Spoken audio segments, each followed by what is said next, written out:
말씀의 제목은 갈대 상자에 담긴 사랑이라는 제목을 가지고 하나님 말씀 나누겠습니다.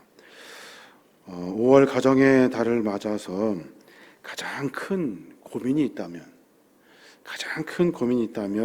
그것이 뭐냐면 우리 아이들을 어떻게 키울 것인가 하는 고민, 그 고민이 가장 크다 할 거예요.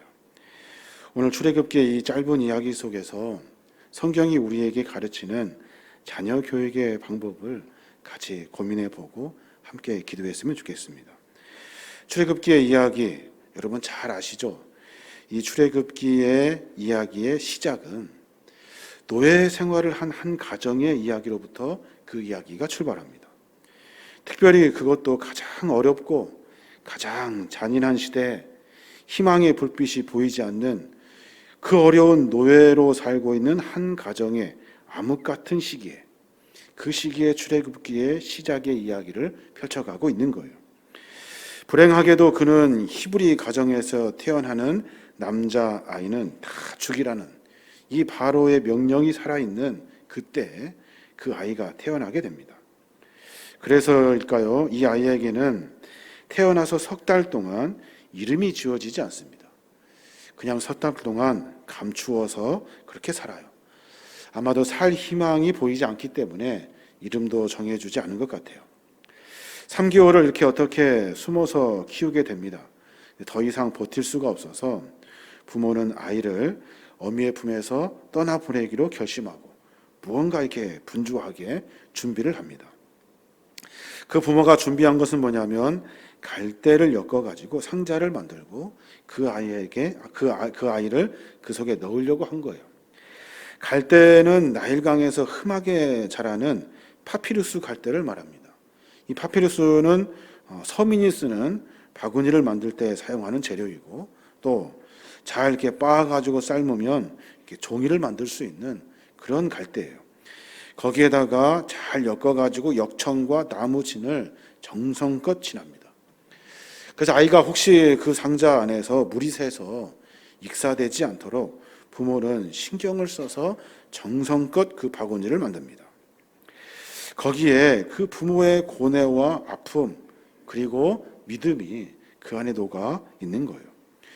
이 출애굽기에 나오는 이 상자를 히브리어로 뭐라고 하냐면 테바라고 부릅니다. 테바는 이스라엘에서 사용하는 일반적인 상자를 말하지 않아요. 쉽게 그렇게 말하는데 일반적인 상자는 아르가즈라고 말해요. 일반 상자, 일반 바구니. 근데 이 상자를 성경은 테바라고 기록해요. 또 테바라는 단어가 나오는 딱 두 곳이 있는데 그곳이 어디냐면 우리가 읽었던 오늘 본문하고 그리고 창세기에 나와 있는 노아의 방주를 히브리어로 테바라고 말합니다. 테바의 의미는 뭐냐면 어떤 의미를 담아서 또 신념과 믿음을 담아서 만든 상자를 말해요. 그 상자는 키가 없고 방향이 없고 그 안에는 에너지가 없어요. 스스로 움직일 수 없어요. 그래서 그 상자를 만들어서 물에 띄우면 거기서부터는 이제 손이 완전히 떨어지는 거예요. 어떤 것도 도와줄 수 없는 상태. 그래서 테바는 하나님의 전폭적인 은혜가 아니면 움직이지 못하는 그런 바구니가 되는 거예요. 테바를 사용한 어머니가 만든 이 갈대 상자. 성경은 이것을 아주 특별한 의미를 갖는 상자로 만들어냅니다. 모세의 어머니는 그 자신이 방주를 만든다는 믿음과 신념을 가지고 갈대 상자를 만들어요. 그 신념이 뭐냐면 하나님의 주권이에요.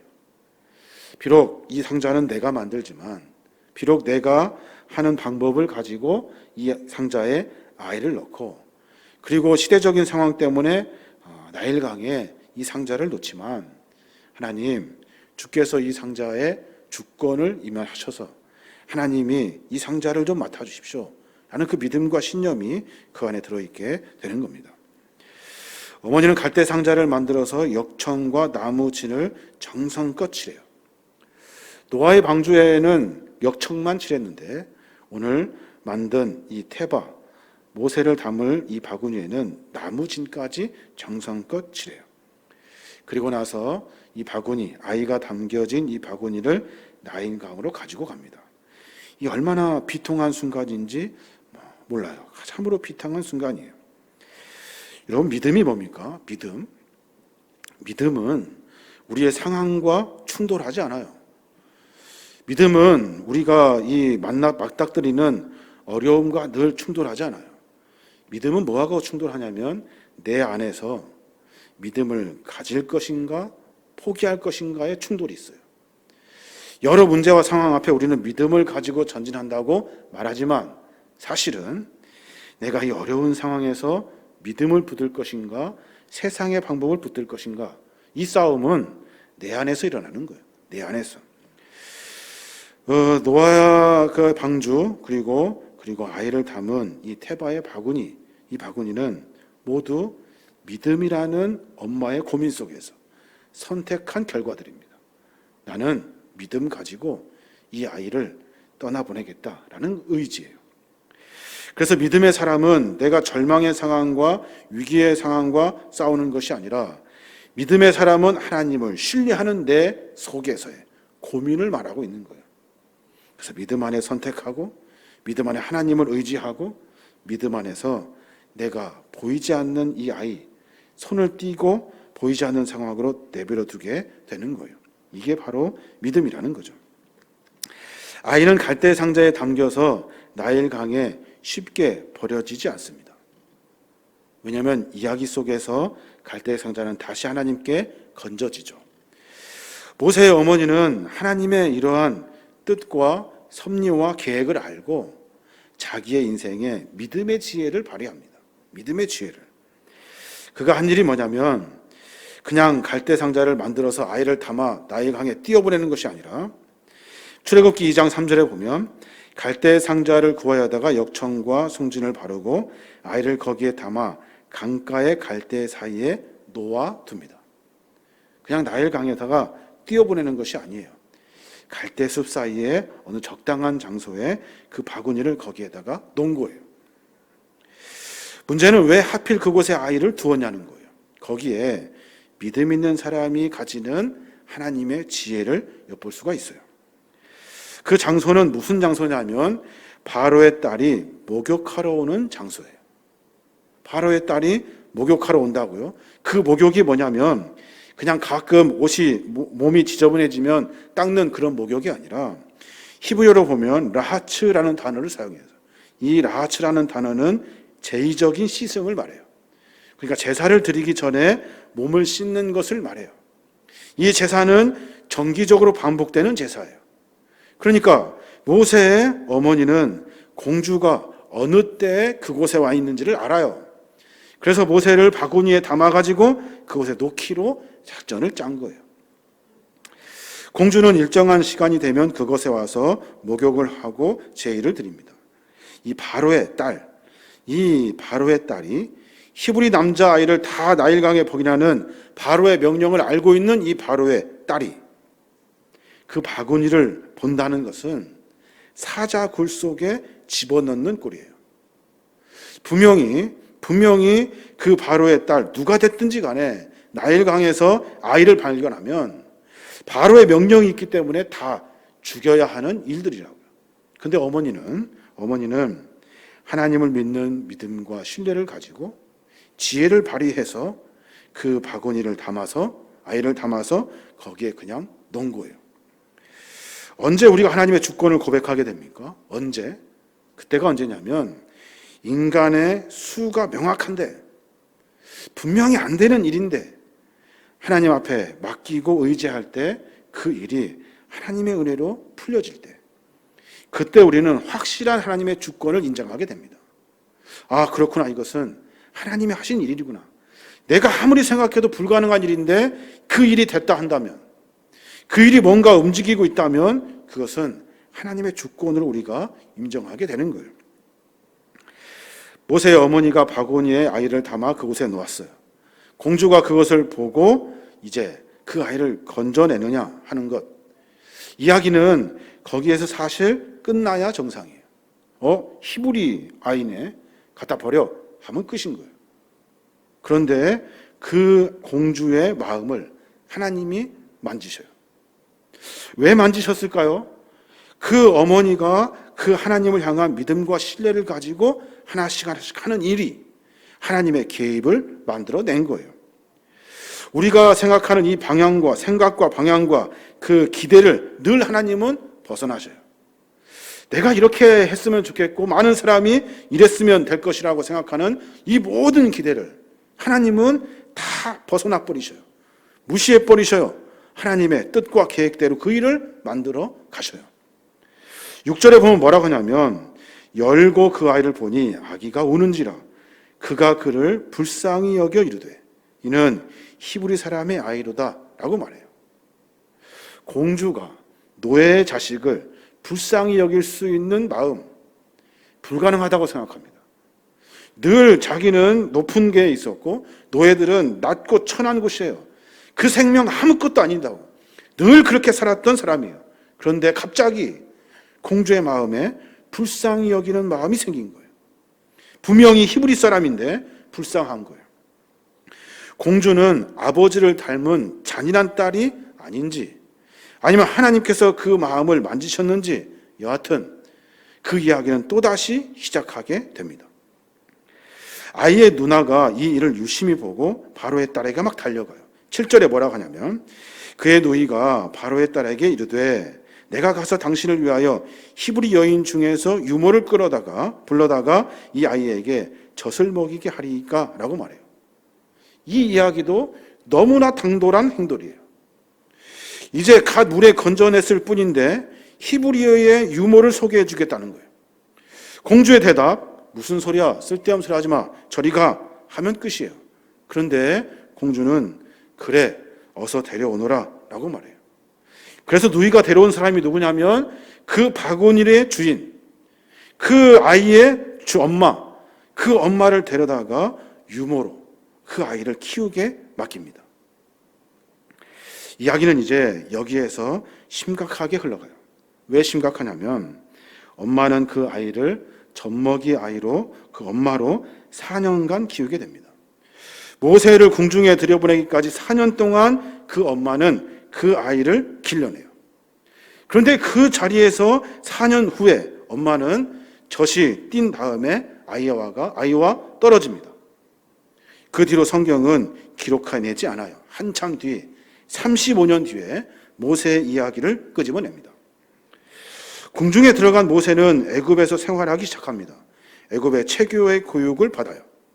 4년이 흐른 뒤 35년 동안, 그러니까 그 순간에 성경은 아무런 언급이 없지만 그는 분명히 최고의 교육을 받는다는 거예요. 그가 어떻게 자랐는지 성경은 딱 한 문장으로 그를 표현해요. 뭐라고 하냐면 출애굽기 2장 11절인데 모세가 장성한 후에 한 번은 자기 형제에게 나가서 그들이 고되게 노동하는 것을 보더니 어떤 애굽 사람이 한 히브리 사람 곧 자기 형제를 치는 것을 본지라 라고 말해요. 자기 형제들에게 나아갔대요. 자기 형제를 치는 것을 보았대요. 장성한 후에 한 번은 이라고 말하면서 모세는 엄마와 떨어져 4살, 그러니까 4살부터 35살까지 35년 동안 계속해서 무언가에 의해서 잡혀 있었던 거예요. 애굽의 왕자로 사는 것이 아니라 자기 형제를 그리워했고 자기가 늘 가는 곳은 궁전에 있는 곳이 아니라 어느 외지고 노동자들이 사는, 노예들이 사는 아주 지저분하고 누추한 곳이 되었다는 거예요. 그런데 하나님의 어느 때가 되어서 장성한 후에 한 번은 그때 그 순간에 모세가 모든 것이 준비되었다는 듯이 등장하게 되는 거예요. 모세가 4년 동안 부모로부터 도대체 어떤 교육을 받았기에 그는 자기가 누렸던 모든 애굽의 그 궁중의 생활을 다 꺾어낼 수 있었을까요? 4년 동안 그가 무슨 교육을 받았기에 그가 하는 일들마다, 그가 생각하는 일들마다 보통 사람들이 말하는 애굽에서 사는 궁정의 생활이 아니라 왜 그는 비참하고 불쌍하고 지저분한 그곳에 내려갔을까요? 애굽은 그를 애굽인으로 길렀을 거란 말이에요. 그런데 그는 히브리인으로 하나님의 사람으로 자랐습니다. 많은 교육이 그를 지성인으로 키우려고 했을 거예요. 그런데 그는 민족을 사랑하는 히브리인으로 자랍니다. 많은 시간들은 그를 엄청난 학벌과 지위를 얻어가지고 존경을 받게 하려고 했지만 그는 노예로 힘들어하는 자를 찾아가서 사랑 많은 사람으로 자라게 된 거예요. 단 4년의 시간 동안 도대체 엄마는 무슨 교육을 아이에게 시켰기에 그가 그렇게 삶을 살아내냐는 거예요. 신앙 교육의 강점은 거기에 있는 거예요. 모세는 자기 안에 숨겨진 하나님을 섬기는 신앙과 믿음으로 35년간 자랍니다. 모세는 이렇듯 반듯한 인격을 갖춘 성숙한 사람이 되었어요. 왜요? 어떻게? 다시 출애굽기 2장 9절을 읽어보면 거기에 그렇게 말해요. 바로의 딸이 그에게 이르되 이 아이를 데려다가 나를 위하여 젖을 먹이라. 내가 그 싹을 주리라. 여인이 아기를 데려다가 젖을 먹이더니 그 아이가 자라매 바로의 딸에게로 데려가니 그가 그의 아들이 되니라 라고 말해요. 엄마가 그냥 젖 먹는 시간 동안만 아이를 맡은 거예요. 그런데 그 아이가 애굽인이 아니라 히브리인으로 자라요. 그 짧은 시간 동안 그는 많은 것들을 누리며 살아가는 것이 익숙할 만도 한데 그것이 마음에 들지 않았던지 익숙하지 않았던지 자꾸 노예들이 사는 곳으로 갔다는 거예요. 도대체 모세의 엄마는 어떤 교육을 했을까요? 이것이 오늘 우리가 아이를 키우는 귀한 방법이에요. 도대체 모세의 엄마는 어떤 방법으로 아이를 키웠을까? 교회 교육도 마찬가지입니다. 교육 시간이 짧아요. 짧은 만남, 제한된 공간, 제한된 시간. 남의 아이를 하나님의 아이로 키워내야 하는 일이에요. 그래서 참으로 어려워요. 그때마다 이 요베겟이라는 어머니의 신앙 교육을 우리가 본받아야 돼요. 사실 성경은 그 이야기를 자세하게 기록해내지 않습니다. 근데 우리가 추측할 수 있어요. 생각해낼 수 있다고요. 3단가인 게리 채플먼이라는 사람이 있어요. 그 사람이 어떤 책을 썼냐면 5가지 사랑의 언어라는 책을 씁니다. 사람에게는 인격, 성품, 재능을 발휘할 때 사용하는 에너지가 필요하대요. 에너지. 이 에너지를 담고 간직할 그 에너지, 감정의 탱크가 모든 사람들 가운데 있대요. 이 감정의 탱크에 그 에너지가 잘 채워지면 인격과 성품과 재능이 성숙하게 자란대요. 그 감정의 에너지를 태울 수 있는 5가지가 뭐냐면 말을 듣는 거예요. 어떤 말을 듣느냐, 어떤 시간을 갖느냐, 어떤 선물을 받느냐, 어떤 봉사의 삶을 사느냐, 어떤 스킨십을 느끼느냐예요.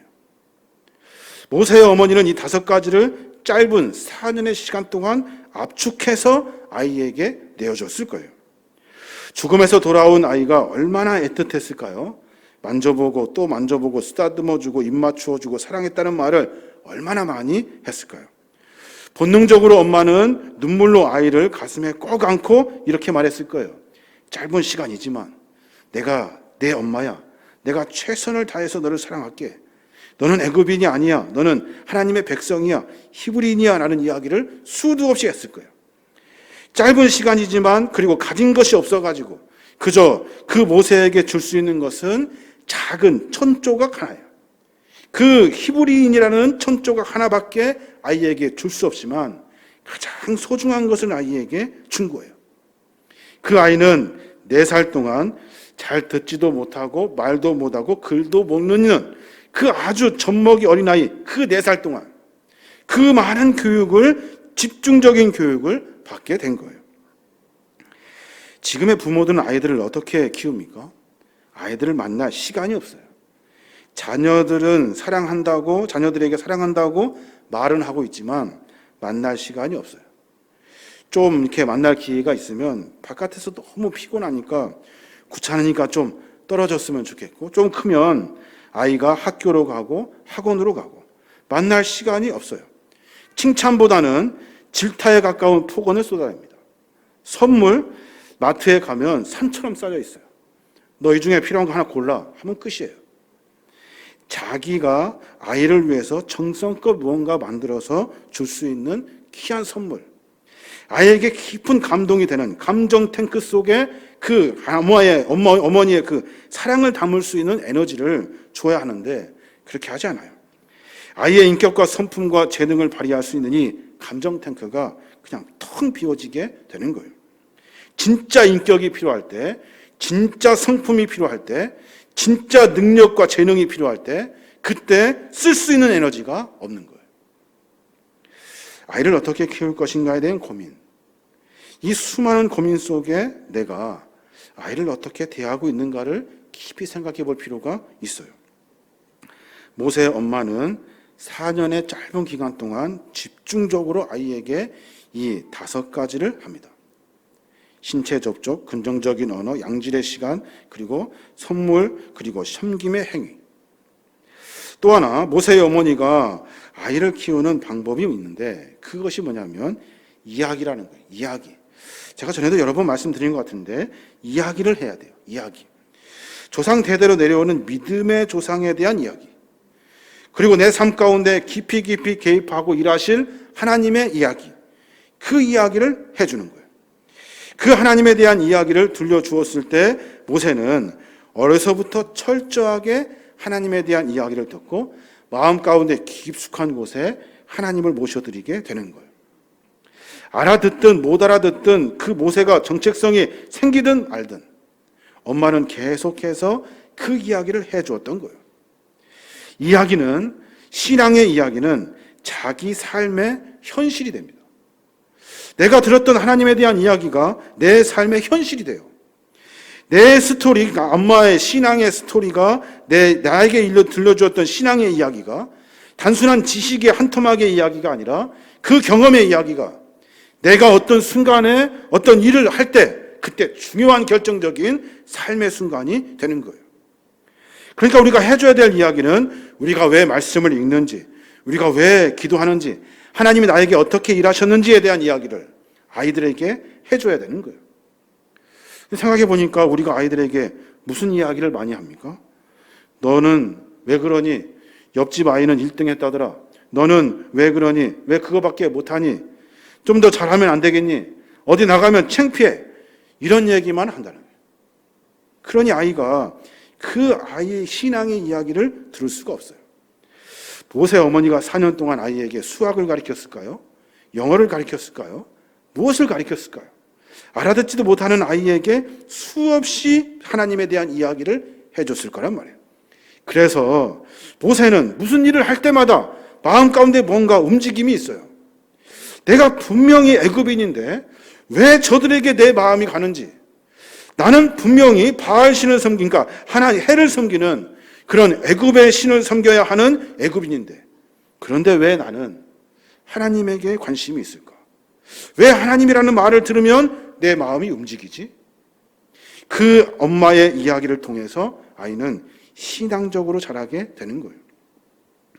저도 엄마한테 그런 말을 참 많이 들었어요. 뭐라고 하시냐면 엄마는 늘 배를 이렇게 만지시면서 나처럼 부족한 사람이 하나님이 나에게 은혜를 베풀어 주셔서 너처럼 참 귀한 아들을 낳았다. 나는 부족한데 하나님이 은혜 주셔서 너처럼 귀한 아이를 낳고 이렇게 귀한 가정을 이룰 수 있었다. 늘 그런 말씀을 저에게 해주셨어요. 제가 귀합니까? 제가 어디 1등을 한번 해봤습니까? 아니면 어디 가서 공부를 잘한다는 소리를 들었습니까? 우리 집안이 어디가 뭐가 좋아요? 그런데 엄마는 늘 그 말씀을 하셨어요. 어려운 순간에, 가장 힘든 순간에 하나님이 도우셔서 지금까지 우리가 이렇게 살 수 있었다라는 이야기를 수도 없이 들었다고. 그러니까 내가 어려움을 만날 때 삶의 문제 가운데 세상의 방법으로 삶을 풀어내는 것이 아니라 그때 그 순간에 우리 가정과 우리 엄마를 도왔던 하나님은 어떤 분이실까를 고민하게 되는 거예요. 그러니까 내가 어려움이 있을 때 하나님을 찾아가게 되는 거예요. 이게 바로 신앙교육인 거예요. 모세는 나는 하나님으로부터 죽을 수밖에 없는 상황이지만 하나님이 나를 건져주셨다. 나는 비록 노예 출신이지만 하나님께서 나에게 많은 일들을 허락해 주셨다.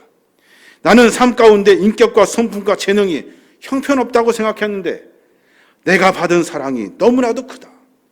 내가 앞으로 무언가 해야 될 것 같다. 내가 해야 할 일은 무엇일까? 내가 가야 할 곳은 무엇일까? 내가 생각할 것은 무엇일까?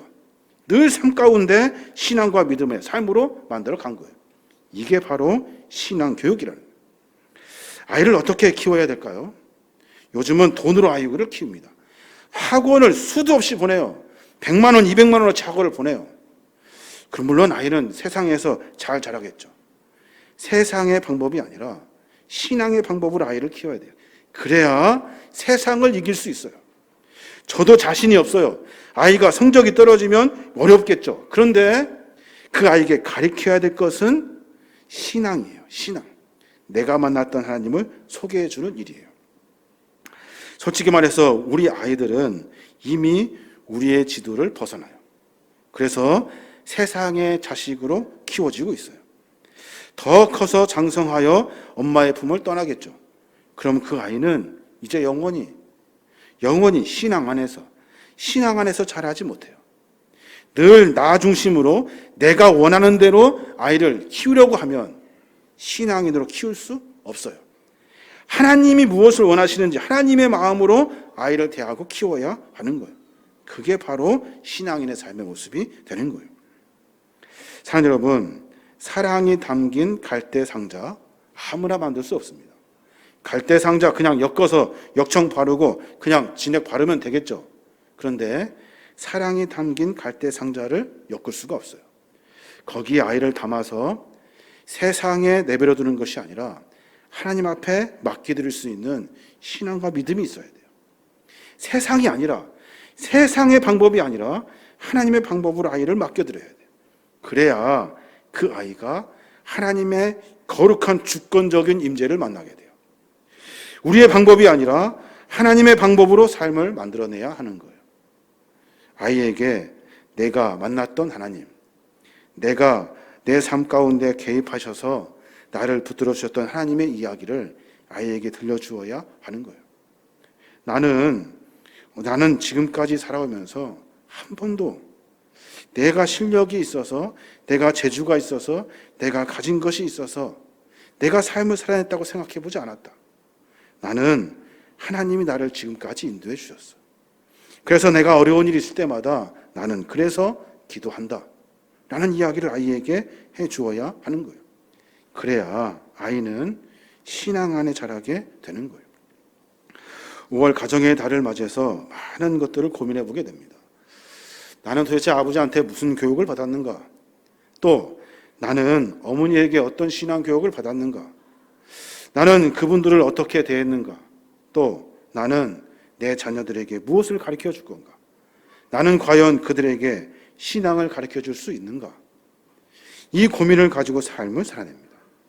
사랑하는 여러분, 우리가 삶 가운데 마음과 삶을 점검해 봐야 돼요.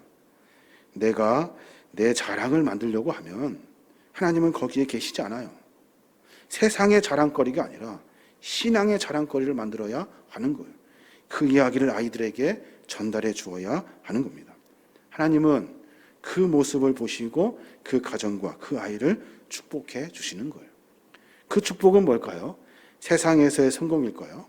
그것까지도 우리가 포기할 수 있어야 하는 거예요. 하나님이 주시는 참 귀한 은혜와 축복을 누릴 수 있도록. 그것이 무엇이 될지는 몰라요. 그런데 하나님의 거룩한 가치, 하나님의 뜻, 하나님의 계획을 만날 수 있는 그 마음으로 아이를 하나님께 맡겨드리는 거예요. 그때 은혜를 누리게 되는 겁니다. 저 여러분이 그런 삶을 살았으면 좋겠습니다. 하나님, 내가 만났던 하나님을 내가 아이에게 전해줄 수 있도록 하나님 나에게 신앙의 이야기를 허락해 주십시오. 이 아이를 보면서 욕심껏 키우려고 하는 이 세상의 마음 좀 내려놓게 해주십시오. 신앙으로 키울 수 있도록 나를 신앙으로 성숙시켜 주십시오. 이게 우리의 고백이 되어야 하는 거예요. 저와 여러분이 어렵지만 그 일을 통해서 하나님의 거룩한 가정을 세워내고 아이들이 세상에 이리 끌려다니고 저리 끌려다니는 것이 아니라 아이들이 주님께 꽉 붙들릴 수 있는 거룩한 신앙의 교육을 시작하는 저와 여러분이 되시길 주님의 이름으로 축원합니다.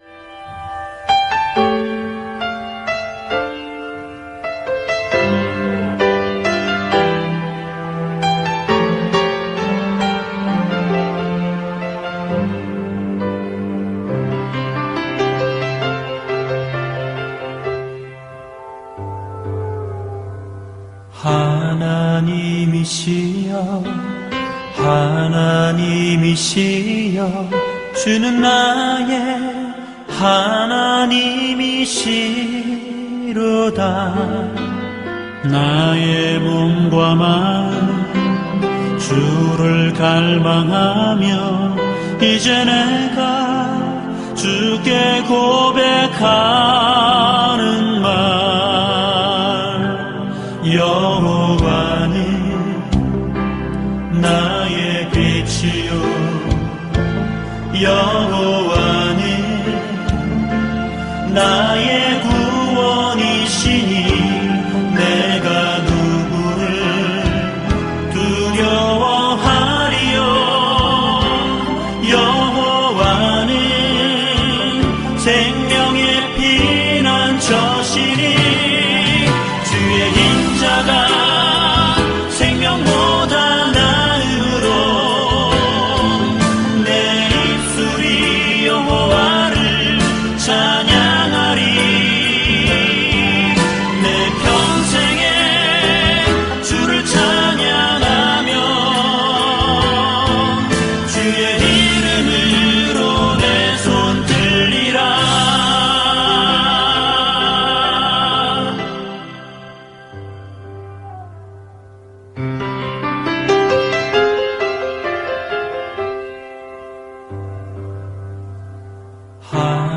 하나님이시여 하나님이시여 주는 나의